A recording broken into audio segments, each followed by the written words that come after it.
Did you know that one of the world's biggest pharmaceutical companies once sold heroin as children's cough medicine? From 1898 to 1910, Bayer literally marketed heroin over the counter as a safe remedy for kids. They actually trademarked the name, HEROIN, and advertised it right next to aspirin in their family catalogs.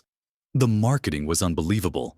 They claimed it was completely non-addictive and perfect for treating children's coughs and colds.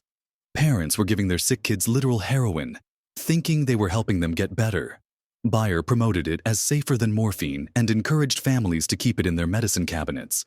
The company sold millions of bottles across America and Europe, specifically targeting households with children. But here's the truly shocking part. Bayer knew about the addiction risks within just a few years, yet they kept selling it for over a decade anyway. This so-called safe children's medicine ended up creating one of history's worst drug epidemics. Sometimes the cure really was worse than the disease.